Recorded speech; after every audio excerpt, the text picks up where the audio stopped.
Assalamualaikum to all of you. So here is Sadaf Manur and today our discussion topic is waterborne infectious diseases.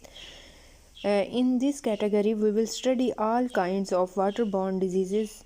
Basically waterborne infectious diseases are the diseases that is caused by recreational or drinking water contaminated by disease causing microbes or pathogens.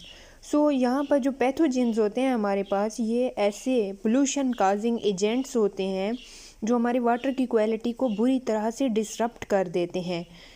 जब ऐसा contaminated water हमारी body के अंदर जाता है तो वो illness काज करता है, क्योंकि जो होता है ना इंटेस्टाइन्स को बुरी तरह ये वाटर जो होता है इफ़ेक्ट करता है। डर्टी वाटर भी हम इसे रिगार्ड करते हैं, ठीक है।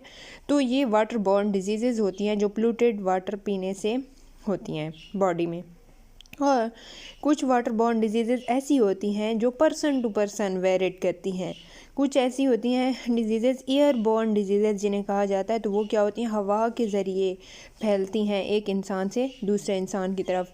और कुछ ऐसे होती हैं कि जैसे मतलब एक आदमी ने पानी पिया तो उसका बचा हुआ पानी जब दूसरा आदमी पिएगा तो ये पर्सन टू पर्सन सेपरेट इसे कहा जाता है। नेक्स्ट वाटर बॉर्न डिजीज़ की टाइप्स हम देखते हैं। तो फर्स्ट टाइप यहाँ पर क्या है, डायरिया। डायरिया एक बहुत सीरियस डिजीज़ है वाटर बॉर्न। इसे हम क्या कहते हैं, loose watery and possibly more frequent bowel movement is a common problem. Almost ये दुनिया के हर हिस्से में ये डिजीज़ पाई जाती है पोल्यूटेड वाटर की वजह से। It may be present alone और it may be associated with other symptoms such as nausea, vomiting, abdominal pain और वेट लॉस। यानी इसमें ये भी इसकी अलामात होती हैं कि चक्कर आने लग जाते हैं, वॉमिटिंग हो जाती है इंसान को, एब्डोमिनल पेन पेट में दर्द शुरू हो जाता है, या वेट लॉस का लोग शिकार हो जाते हैं। Luckily diarrhoea is usually short live lasting no more than a few days. और लकली बात यह है कि डायरिया जो है इसका दौरानिया बहुत कम होता है, ये फ्यू डेज़ तक होता है, उसके बाद ये खुद ब खुद ही ठीक हो जाता है, इंसान रिकवर कर जाता है डायरिया से। नेक्स्ट डिजीज़ जो है वो है dysentery. Dysentery is an infection of the intestine that cause diarrhoea containing blood और म्यूकस। अब ये बहुत सीरियस है, डायरिया की सीरियस फॉर्म को डायसेंट्री कहा जाता है। इसमें क्या होता है कि डायरिया के साथ साथ ब्लड और म्यूकस भी जो है फीसेस से एक्सक्रीट होने लग जाती है। अदर सिम्टम्स डायसेंट्री के ये हैं कि पेनफुल स्टोमिक क्रैम्प्स, यानी मैदे के अंदर इंसान के क्रैम्प्स उठते हैं, ठीक है, और बहुत पेनफुल फीलिंग होती है, फीलिंग सिक और बीइंग सिक, वॉमिटिंग होती है, और टेम्परेचर भी हो सकता है इंसान को। जब डायसेंट्री का एक इंसान डायसेंट्री से इन्फेक्टेड होता है तो उस टाइम उसको हाई टेम्परेचर इंडिकेट भी हो सकता है। So next disease is a water borne disease that is cholera. और कोलेरा वाइब्रियोस कोलेरा बैक्टीरिया है उससे होता है, और people can get sick when they swallow food और water contaminated with cholera bacteria. अब कोलेरा काजिंग बैक्टीरिया जब इंसान की बॉडी में जाएगा वो फूड के ज़रिए भी जा सकता है या वो वाटर के ज़रिए भी जा सकता है, तो वो क्या काज करेगा, वाइब्रियोस कोलेरा जब इंट्री हासिल कर लेगा तो वो कोलेरा का काज होगा। और अगर कोलेरा जो है इसे ट्रीट ना किया जाए, इसको हैज़ा भी कहा जाता है, इसे ट्रीट नहीं करेंगे तो ये डेथ काजिंग हो सकता है और लाइफ जो है ख़तरे में पड़ सकती है इंसान की। नेक्स्ट डिजीज़ ये देखते हैं, माइक्रोब है काजिंग कोलेरा, इसे वाइब्रियोस कोलेरा कहा गया, ये फिगर में शो किया गया है।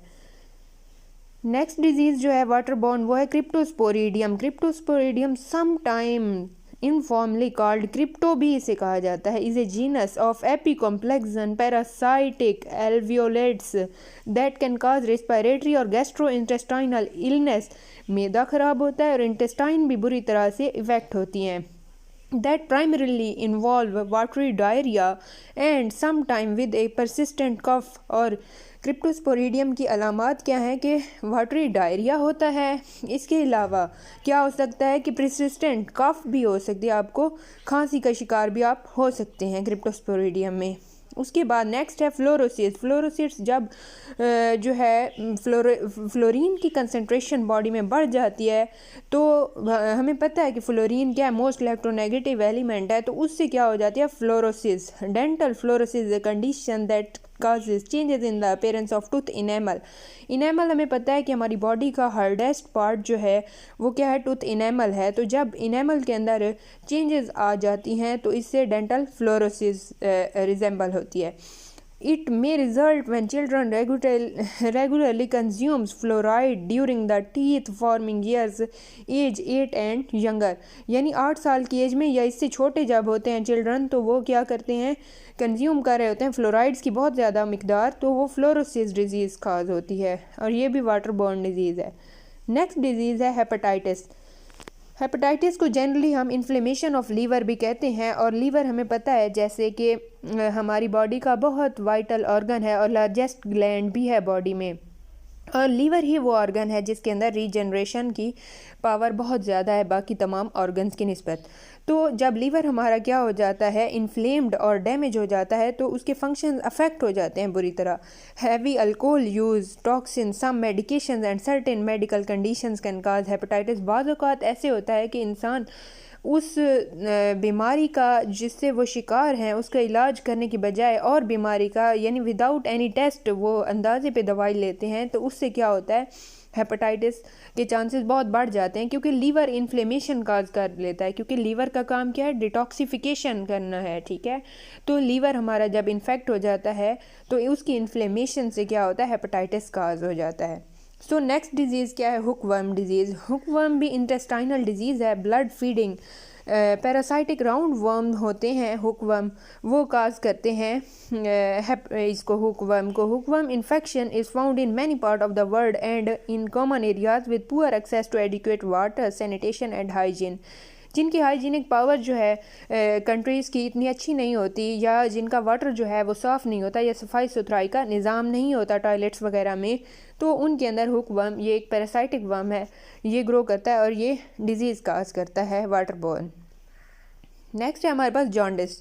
Jaundice is a condition in which the skin whites of the eye and mucous membranes turn yellow because of a high level of bilirubin. अब बिलिरुबिन क्या है, बिलिरुबिन ये एक पिगमेंट का नाम है, ये जब हाई हो जाता है तो इंसान का स्किन जो है, जिस्म जो है इंसान का, वो भी पीले कलर का अपीयर होता है, येलो कलरेशन अपीयर होती है, और आईज़ जो होती हैं, आई वाइट जो होती है इंसान की, वो भी वाइट की बजाय क्या होने लग जाती है, येलो अपीयरेंस।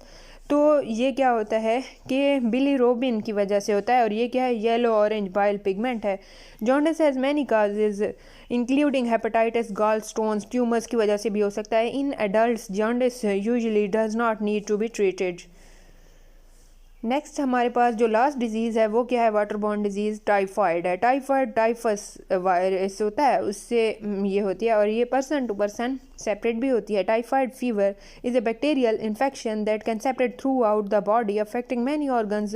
तो ये बैक्टीरिया से होती है, साल्मोनेला टाइफाई, उस बैक्टीरिया का नाम क्या है, टाइफाइड जिससे होती है उसे साल्मोनेला टाइफाई, और ये पर्सन टू पर्सन वेरी करती है। यानी एक इंसान को हो गई तो उसका जो जूठा पानी पिएगा या उसकी जो मतलब फूड बची हुई दूसरा बंदा कंज्यूम करेगा तो उसके अंदर भी ये ग्रो कर जाता है साल्मोनेला टाइफाई, और इससे फिर क्या होता है, कोलेरा भी हो सकता है, नाजिया, और इस तरह से फैटल भी हो सकते हैं सीरियस कॉम्प्लिकेशंस। अगर इसे ट्रीट नहीं करते तो ये क्या काज करता है, फिर फैटल होता है, जानलेवा भी साबित हो सकता है। सो इसका काजेटिव एजेंट क्या था, साल्मोनेला टाइफाई एक बैक्टीरिया था।